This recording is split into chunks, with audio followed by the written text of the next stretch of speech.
जब भी कभी दवा छिड़काव करना हो तो नंबर एक तो है कि जो भी दवा लेनी है उसमें 3 तरह के रैपर होते हैं।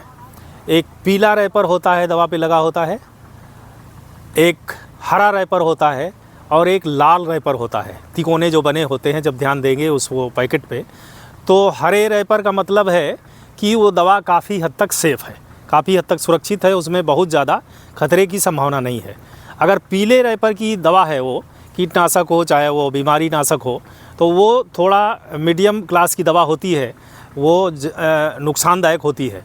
और जो तीसरे कैटेगरी की दवा है वो बहुत घातक विष होता है, जिस पे लाल रंग का रैपर लगा होता है, तिकोना बना होता है। ऐसी दवाओं से बहुत सावधान रहने की किसान भाइयों को हो सकता है। तो इसमें जहाँ तक सावधानियों की बात आती है कि नंबर एक, जब भी किसान भाई दवा का प्रयोग करते चलें तो सबसे पहले ग्लव्स, हाथों में दस्ताने पहन लें। 5 से 10 रुपए के आते हैं, मेडिकल स्टोर पे मिलते हैं बहुत आसानी से, उसको कोई बहुत बड़ी महंगी चीज़ है। हाथों पे दस्ताने किसान भाई पहन के रखें। और आँख पे एक बड़े साइज़ का जो चश्मा आता है, पिक्चर में लोग पहनते हैं, जिससे पूरा ये मत्था लेते हुए ढक जाए, उसको लगा लें। और नाक के ऊपर एक मास्क जो हम लोगों ने कोरोना पीरियड में पहना हुआ था, उसको ज़रूर लगा लें। तो ये 4 चीज़ें हो गई पहनावे में। इसके अलावा जो आपके कपड़े हों वो बहुत टाइट होने चाहिए, ढीले ढाले नहीं होने चाहिए।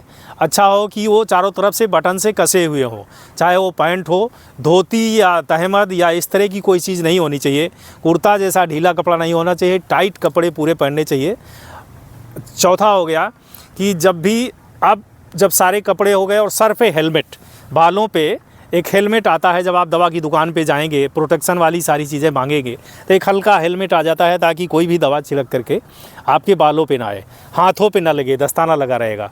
और इसके बाद जो सावधानी का नंबर आता है कि जब भी किसान भाई दवा लें तो मान लीजिए 2000 लीटर का टैंकर आपने मंगा लिया बाज़ार से, तो 2000 लीटर के टैंकर में 2000 लीटर पानी भर लिया और सारी दवा 2 लीटर या 4 लीटर जो भी पड़नी है, गलती से किसान भाई क्या करते हैं, पूरी दवा एक साथ टैंकर में डाल देते हैं। कभी ऐसा ना करें। उस दवा को 1 लीटर या 2 लीटर, आधा लीटर जो भी है 100 ml, उसको पहले 1 लीटर, 2 लीटर, 5 लीटर पानी में कायदे से घोल लें, उसको चला लें।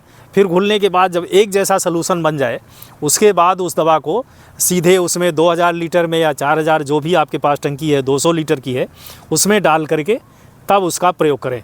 कारण कि अभी देखा गया है, पिछले दिनों भी बहुत ऐसा हुआ है, तमाम दवाइयाँ खाली छूने के बाद ही त्वचा पे आपके छूती हैं। हाथ में अगर आपने दस्ताना नहीं लगाया है, मुंह नाक पे लग गया है, तो उस पर त्वचा संबंधी बीमारियां, भयानक बीमारियां होने की संभावना रहती है। यहाँ तक कि रिपोर्टिंग हुई ही कि कैंसर तक, त्वचा का कैंसर तक हुआ है। इसलिए किसान भाइयों को बहुत जागरूक रहना है, बहुत सुरक्षित रहना है। ये रही उपकरणों की जानकारी। स्प्रेयर आप चेक कर लें, कहीं चोक तो नहीं है, पाइप आपका जो इस्तेमाल कर रहे हैं वो फटा तो नहीं है, बढ़िया महीन फवारादार स्प्रेयर होना चाहिए। इसके साथ 2 चीज़ें और बहुत ज़रूरी हैं कि इस दवा का स्प्रे कब करें, समय क्या होना चाहिए और किधर से करें। तो समय हमेशा खिली हुई धूप में, जैसे इस समय है, खूब बढ़िया रोशनी, सनलाइट है, इस समय हमको दवा का स्प्रे करना चाहिए। ना कि सुबह उठते ही, जैसे ही उठे 6-7 बजे 8 बजे दवा छिड़काव करना शुरू कर दिए, या ना कि शाम को कि सूरज अस्त होने जा रहा है या अस्त हो गया है, अंधेरा हो गया है और तब भी नहीं मान रहे कि अभी आधा टैंकर बचा हुआ है, छिड़काव कर देते हैं। इससे कोई फ़ायदा नहीं होने वाला। दवा अनावश्यक आपकी चली जाएगी।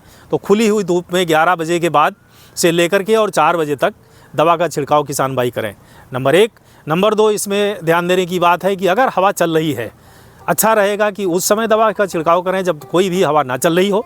लेकिन बाई चांस ये दवा चल रही है तो किसान भाई ध्यान दें, जिधर से दवा चल रही है और जिधर को जा रही है उसी की तरफ उल्टा सीधे चलते हुए जाएं।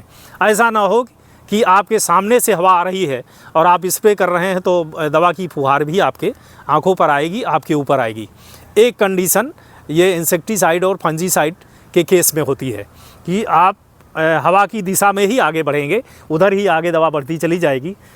वीडीसाइड, जब हर्बिसाइड का हम प्रयोग करते हैं तो कुछ ऐसे हर्बिसाइड होते हैं जो नीचे परत बनाते हैं ज़मीन में, और वो परत टूटनी नहीं चाहिए। प्री इमरजेंस हर्बिसाइड जो डालते हैं खरपतवार के उगने के पहले, वो एक लेयर बनाने के लिए डाली जाती है।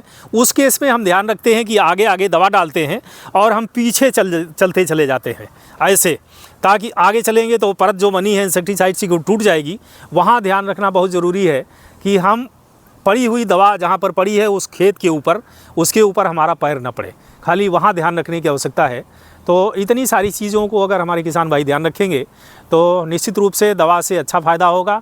एक और जो आखिरी बिंदु रह गया था, दवा कभी भी डालें तो उसके साथ में कोई भी डिटर्जेंट या लिक्विड या स्टिकर उसको मिला लें ताकि उसका सरफेस टेंशन ज़्यादा हो जाए। दवा कम से कम दवा छोटे छोटे बूंदों में बट करके और ज़्यादा से ज़्यादा जगह पे फैले, कम से कम दवा से और ज़्यादा से ज़्यादा उसका प्रभाव हो सके, तो किसान भाई सुरक्षित रहेंगे और हमारी दवा भी कम लगेगी। दवा प्रयोग करके जब भी किसान भाई आवें तो ज़रूर साबुन से कपड़े उतार करके अपने रख दें।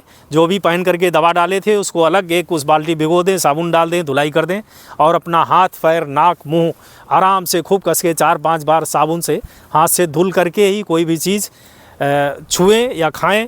दवा डालते समय कोई भी नाक, आँख, कान खुजलाना, कोई भी बीड़ी, सिगरेट या इस तरह का पीना, ऐसा कोई भी प्रयोग ना करें। ना आँखें छुएं, नाक नहीं छूना है, मुंह नहीं छूना है, कहीं हाथ नहीं लगाना है। और ये सब करने के बाद हाथ सफाई करके साबुन से तभी कुछ छुएं या खाने पीने की चीज़ें इस्तेमाल। कीटनाशक जो हमारा कृषि जनपद स्तर पे कृषि विभाग में जो हमारे वो होते हैं जिला कृषि अधिकारी, उन्होंने पूरी लिस्ट जारी कर रखी है कि कौन सी दवाइयाँ अब यहाँ पर बैन है और उनकी बिक्री भी बैन है।